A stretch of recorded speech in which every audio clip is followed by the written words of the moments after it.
Kaya minsan parang nahihirapan kang kontrolin yung galit mo kasi ikaw ba naman lagi mong kinikip yung galit mo sa sarili mo nang wala kang kinakausap, 'di ba? At alam niyo ba sa mga datos pati, yung mga complete suicide na tinatawag, mas madami sa lalaki. Kasi sila yung madalas na kinikip nila yung problema sa sarili nila. Tapos kapag ginawa nila yung suicide, talagang complete suicide. Nagiging, alam mo yun, nasasagawa talaga siya ng talagang nagagawa. 'Di ba? At nakakalungkot 'yun. So, again, mahirap pag-usapan kasi dahil dun sa ating mga paniniwala na dapat ang lalaki ay malakas at hindi umiiyak at dapat lagi silang matatag. So, ako na po nagsasabi ngayon bilang psychologist, normal po sa lalaki na okay lang umiyak, i-express yung kanilang nararamdaman at contrary sa ganong klase ng paniniwala, alam niyo ba mas na-appreciate din kayo ng mga kababaihan, ng inyong mga kapamilya kapag marunong po kayo magsabi ng problema. Natuturuan niyo po yung mga anak ninyo na mga batang lalaki din na i-normalize na okay lang na umiyak at maramdaman yung kanilang nararamdaman. Kasi, natututo sila na hindi sila maging aggressive. 'Di ba? Okey lang magpaka-soft. Alam kong gustong-gusto din ng mga lalaki ng niyayakap sila. Gustong-gusto din ng mga lalaki na para bang, nagiging clingy din sila or maging clingy sa kanila, 'di ba? Yung maging sweet, ganyan. Kaya ako din yung mga kaibigan ko din na lalaki kami may times yayakapan kami tapos minsan nagsasabihan kami na, "Oh, love you, para ingat," ganyan. Normalize natin yung magsabihan ng gano'n na parang, "Uy, I love you, ingat." 'Di ba? So, walang problema do'n, 'di ba? So, okey nasa panahon po tayo ngayon, nasa generation tayo ngayon, okey lang magpaka-vulnerable, hindi kahinaan 'yun. Opposite pa siya, gustong-gusto 'yan na nagiging open tayo dun sa nararamdaman natin kasi nakakatakot kaya, 'di ba? Bukod dun kung guy ka tapos babae, may times pa minsan natatakot yung mga babae sa lalaki kapag lalo pa masyadong masculine yung features tapos hindi ka pa gano'n ka-expressive. So, paano ako kikilos sa'yo ngayon, eh, nakakatakot lalo din maging vulnerable sa'yo kasi parang masyadong masculine yung feature mo, masyadong strong. So alam mo yon, minsan alam ko yung mga ibang guys, tinatago lang din nila yung sarili nila sa pagiging masculine, no? Pero sa totoo niyan, gusto din nila magpaka-soft at some point. So, ay alam mo lang maging soft ka kasi hindi naman porket na nagiging soft ka ay equivalent na sa pagiging kumbaga yung inaasar din ngayon sa Filipino culture, 'di ba, na parang pag soft ka bakla ka kaagad. Hindi na po ganoon ngayon, 'di ba? Kasi malinaw na sa atin ngayon na yung pagiging masculinity ay hindi siya strictly dapat laging, alam mo yon, hindi nag-e-express. So part ng pagiging totoong lalaki yung marunong kang maging tao. Yun lang, at marunong kang makinig at marunong kang mag-express. So allow niyo lang yung sarili niyo maging gano'n, mas masaya siya. So ayun, thank you. Ang galing, nakakakilig. Thank you so much po. Okay, salamat po. Okay, so huwag na nating masyadong dapat tanggalin kung puwede nga tanggalin na lang sa dictionary yung machismo na yan, eh, charis. Okay, but anyway, okay, we'll get past through it, sabi nga nila. Okay, but anyway, next question tayo para ma-maximize natin yung opportunity natin kasi we're running out of time na actually. Okay, so where were we? Okay, what are the signs daw po of that you might need mental health support? Ayan, na-mention natin kanina, 'di ba, yung mental health spectrum.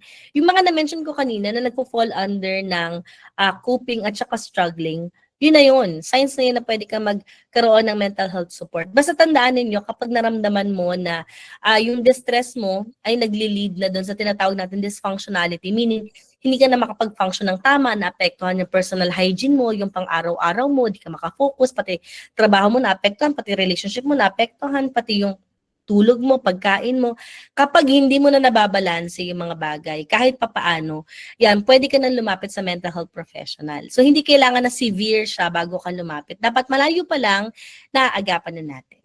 Ayun.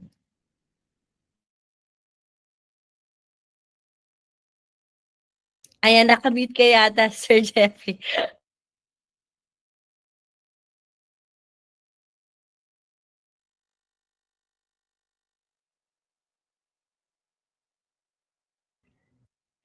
Yan, naka-mute. Ayan. So next question, ayan kasi na-mute si sir. Can work-life balance truly be achieved? How can I effectively manage a demanding job without sacrificing my personal life? Ayun, it's a matter of pag-identify nung kung saan ka mas komportable eh. Kung tutusin, ang hirap naman talaga ng tinatawag na balanse.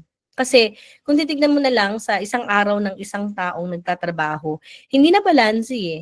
8 to 9 hours, 'di ba, yung nasa-spend natin sa trabaho.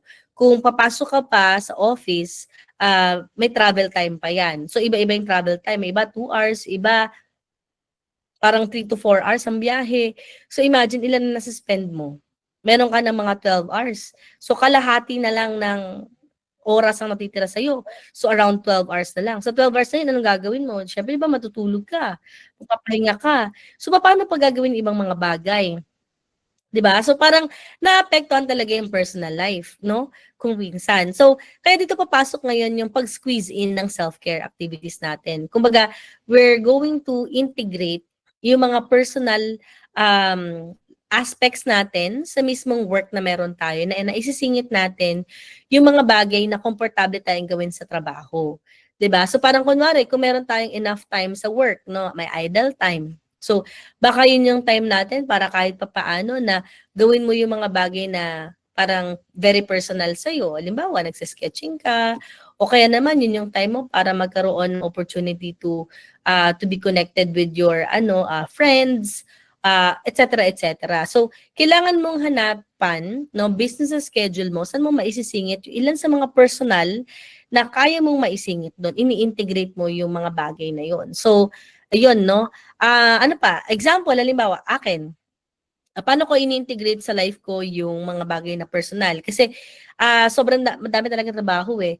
Pero kasi yung mismong trabaho ko ay parang life ko din siya. To the point na parang may specific area yung work ko na very personal sa akin. Like halimbawa, yung pagiging psychologist, okay, role siya. But at the same time, may part sa trabaho ko na merong connection or being connected with other people. So, yung being connected with other people, it's something na very personal sa akin. And kapag nakikita ko na yung mga tao ay nagtatrust sa akin, no, nafe-feel ko na parang, okay, parang it's something na fulfilling sa akin. So, minsan yung trabaho, hindi ko siya nakikita na parang trabaho siya at all kasi it's something na ini-enjoy ko. So, parang tinatry ko na hanapan ng very personal connection yung aking sarili dun sa trabahong meron ako. Para kahit papaano, meron tayong integration, work-life integration, no? So at some point, yung mga ginagawa ko sa trabaho, halimbawa yung pagiging psychologist, yung naging coping mechanism ko minsan ay gumawa ng content. So kapag nag-share ako, mahilig akong magkwento, mahilig akong mag-share-share lang. So yung coping ko, sa iba, matrabaho daw ang content creation. Pero sa akin kasi very personal, gumagamit naman akong technology, sanay naman ako doon. So kapag nagbabahagi ako ng mga konseptong napag-aralan ko, tapos sinishare ko na siya, wala lang siya sa akin. So hindi siya matrabaho. Parang sa akin magaan siya. Pero sa iba, hindi nila makikita na parang magaan, matrabaho yun kasi ilang take sila kapag nagsusud sila. Pero sa akin, very natural siya eh. Kasi it's something that I love. So ngayon, babalikan ko ngayon yung question sa'yo. Ano yung role mo sa trabaho mo, 'di ba? At ano yung mga specific skills at specific aspect ng trabaho mo na meron kang personal connection do'n. Na para do'n mo makita kung gaano ka ka-connected sa trabaho na 'yun, do'n mo na isisingit minsan yung mismong mga personal things na ginagawa mo. Ang YouTube channel ko ay Your Millennial Psychologist.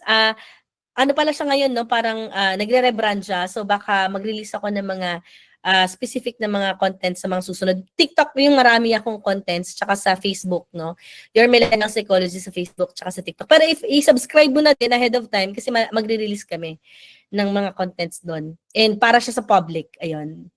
So kaya i-follow niyo din siya, Your Millennial Psychologist. Maraming maraming salamat po. Okey-dokey. Okay, so parang as I see it 'no, parang it all boils down to, what kind of fulfillment that you're getting. So it's very much attainable actually. Thank you so much for that question.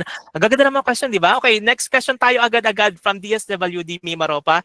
Ang question po, how to recognize the signs of depression or anxiety and when to seek appropriate help? Medyo similar din siya sa question Oo, kanina. na-mention Yeah, na-mention kanina. So, yeah, basta tandaan yung pinakita yeah, ko kaninang signs ng depression and anxiety, yeah. 'pag na-feel mo na parang nagfo-fall under ka na nun, wag mo na antayin na lumala, yun, seek consultation anytime. Yun. All right. So again, preventive tayo dapat, not curative as much as possible. Okay, as frontline worker assisting people in crisis situations, how can we seek support for our own mental health, especially when dealing with trust issues within our social circles? Na po. From Mimoropa region pa rin po. Ayan, thank you so much, no? Diyaan kapag kailangan niyo ng support for your own mental health, you need to have your own mental health professional talaga na magtutulong sa'yo. Kasi as frontline, 'di ba, frontliner, 'di ba, kailangan may nagwa-watch out din ng mental health mo. Parang na-mention ko kanina, 'di ba, personally as a psychologist, I also have my own psychologist. Hindi po pwedeng makakatrabaho kung psychologist din ang titingin sa akin kasi conflict of interest 'yun. Makita niya ako bilang kaibigan, tapos instead na kausapin niya ako, i-therapy niya ako, papakialaman niya buhay ko. Sabi ko naman kasi sa'yo, girl, gano'n, gano'n. 'Di ba? So, kailangan someone na very objective and someone na parang titignan din talaga ikaw as client or patient, 'di ba? So pwedeng outside ng circle mo talaga at dapat dito mental health professional kung may kinalaman talaga siya doon sa mismong mental health ninyo. Lalo pa ngayon, sabi mo crisis situation. Kayo po ay prone sa tinatawag na secondary trauma. So, sa secondary trauma, yung nararanasan ng mga patient ninyo na po pwede may post-traumatic stress disorder, di ba? Or acute stress disorder, kung anong mental health condition, pwede magkaroon ka din ng similar symptoms pagtagal, sa sobrang tagal na lagi kang na-expose sa ganong klase ng trabaho. 'Di ba? So, para hindi magkaroon ng secondary trauma, again, kapag nafe-feel mo na parang bumibigat ang pakiramdam mo, naapektuhan yung trabaho mo, pwede na po kayo na mag-seek ng help. Yes, vicarious learning din. 'Yun, tama. Okay, next question po from Field Office 2. What self-care strategies can help prevent burnout in the workplace? I think nabanggit ni RP to kanina. Oo.